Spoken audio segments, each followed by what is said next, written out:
porque no tiene medios para pagar un perito, pues se la Se la tiene come y vale se la- la valoración que ha hecho el Claro, juez. si tú no la puedes impugnar porque realmente no tienes, la puedes impugnar, no estás de acuerdo, pero no tienes, digamos, los medios para poder soportar, pues entonces se renuncia al perito porque el perito no va a trabajar gratis Claro, porque y yo estoy como pensando en se, aquellos casos donde, bueno, pues los activos se los queda una parte y te lo he la parte dicho, hay perjudicada, situaciones tremendamente injustas claro, porque es decir, con está la pensado, expectativa por parte de una de las partes en obtener a lo mejor un gran beneficio cuando le den lo suyo, al no disponer previamente de lo suyo, no puede pelear por lo no puedo, suyo. pero sí, Se da una situación tremenda muchas veces, por tanto, muchas veces los abogados se han dado circunstancias que lo sepan algunos alumnos que le adelantan el dinero, ¿eh? O sea, yo he conocido compañeros que le han adelantado dinero al cliente o en la expectativa de que el cliente obtenga lo que es suyo, poder recuperar lo que se le ha prestado y poder cobrar los honorarios. O sea, que no será el primer abogado que le pone dinero a un pleito, ¿eh? ¿se De puede hecho, hacer algún tipo de acuerdo con el perito de pago ¿perdón?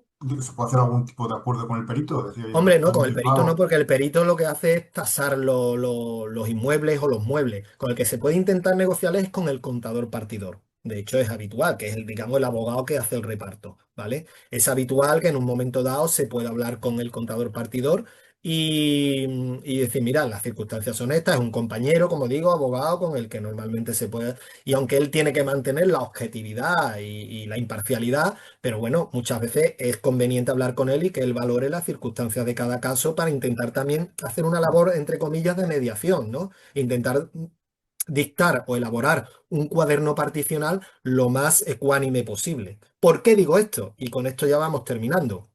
Porque ese cuaderno particional, una vez que se entrega, es impugnable. Es decir, si alguna de las partes no está de acuerdo con el reparto que se ha hecho, pues entonces yo impugno el cuaderno particional dentro del plazo establecido para ello, una vez que se nos notifica, y esa impugnación se resuelve nuevamente en una vista ante el juez. ¿Vale? Acudimos a la vista, alegando los motivos por los cuales no estamos de acuerdo. El abogado de enfrente seguramente estará a favor de ese cuaderno particional y por tanto se opondrá a nuestros argumentos. Y ahí, sobre todo, el gran testimonio de ese juicio es el propio contador partidor, que expondrá delante de su señoría los motivos por qué ha elaborado ese cuaderno particional de esa manera. Y en base a esos tres testimonios, abogado de una parte, abogado de otro y contador partidor, el juez dictará una sentencia en la que o confirmará el cuaderno particional o lo modificará en base a los criterios que se hayan discutido. La sentencia que salga de ahí, por tanto, aprueba un cuaderno particional ya o bien modificado por el propio juez o bien confirmando el del contador partidor. Y ahí en teoría termina el juicio. Ahí en teoría ya se sabe qué es lo que le ha correspondido a cada uno, qué valor tiene cada cosa y hay que decir nuevamente que esa sentencia es apelable y por tanto otra vez a la audiencia provincial y en función incluso de la cuantía, si supera la cuantía establecida o del motivo por el cual se justifique el recurso, podría plantearse incluso ante un recurso de casación ante el Tribunal Supremo, que tiene muy poca viabilidad de que vaya a prosperar, pero que el que lo plantea sigue reteniendo los bienes y te puedes Claro. pegar en el Tribunal Supremo solamente en el trámite de admisión a casación 2 años. Y como ya entra a casación, otros 2 años. O sea que te puedes pegar en el Supremo 4 años para que finalmente se confirme una sentencia que viene del tribunal, de la audiencia provincial correspondiente y del tribunal de primera instancia correspondiente. ¿De acuerdo? Con lo cual, el que empezó a pleitear muchos años atrás con su demanda de formación de inventario hasta que termina en el Tribunal Supremo, pues como digo, yo personalmente he tenido casos de 16 años, que no es lo normal, pero de 6, 7 y 8 sí es más frecuente de lo que nos creemos cuando el patrimonio es importante a repartir y hay interés por parte de una parte en no soltarlo, ¿vale? ¿No? Y una cuestión, cuando uno de los cónyuges liquida, porque detenta el activo, pues, una empresa que se compra con dinero ganancial, pero se inscribe aparentemente como privativa, bueno, tiene un devenir y pues, va generando frutos, esos activos, o sea, esa empresa va íntegramente como privativo de uno de los cónyuges y ese dinero pues se liquida, se gasta, se usa y ya no hay modo de recuperarlo. Es decir, ¿eso cómo se opera? Es decir, pues es Pues Ricardo, cónyuge eso, que dilapida los activos a exacto, sabiendas sí, de que le sí. queda Eso, un Ricardo, patrimonio. Eso, Ricardo, al final tiene solamente dos caminos. De hecho, bueno, es más habitual, lamentablemente, de lo que nos creemos. Como digo, ya tenemos nuestra sentencia, casada por el Supremo, lo que sea, donde ya ha quedado claro qué es de cada uno y cuánto vale cada cosa. Ahora, la realidad veremos si ese bien lo tengo yo, lo tenía el otro, tal. Si yo tengo que coger este bien, este bien, este bien, que vale esto, esto y esto, porque ya lo dice mi sentencia, si lo tiene el otro, lo que tengo que hacer es pedir una ejecución de sentencia, efectivamente, y pedir la ejecución. Y a lo mejor resulta que es que el otro ya se ha gastado el dinero y el dinero ya no existe. Bueno, pues en ese caso que habrá que embargar los bienes privativos que tenga, los bienes futuros que tenga, o plantear la vía penal por Eso alzamiento iba, de bienes o insolvencia punible. disonancia punible.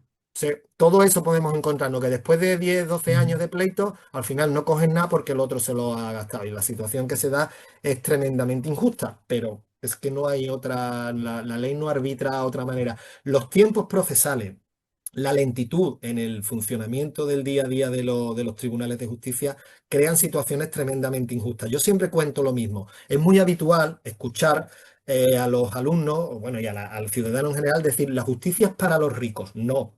La justicia no es para los ricos, la justicia es igual para todos. De hecho, lo estamos viendo como le llegan a ricos, a millonarios y a políticos incluso. El tema es que la diferencia entre el rico y el pobre, o el que tiene dinero y el que no tiene dinero, es que juega con el tiempo. Y el tiempo es un factor que, aunque la ley regula los plazos, nunca se cumple. Por tanto, el que tiene dinero puede aguantar. El que no tiene dinero se ve en la desesperación, o bien de llegar a acuerdos forzados por tal de coger algo, o bien de verse abocado a un resultado muchas veces exitoso, pero que no tiene premio. Y por tanto obliga siempre a la parte más débil económicamente a llegar a acuerdo. Lo vemos muchas veces en derecho laboral, pues con los despidos y ese tipo de cosas. Oye, es que me han despedido injustamente, me deben 30.000 euros. Pues venga, ponme la demanda, que cuando un juez me diga que yo te lo tengo que pagar, te lo pagaré. Pero es que no, el juicio está dentro de 3 años.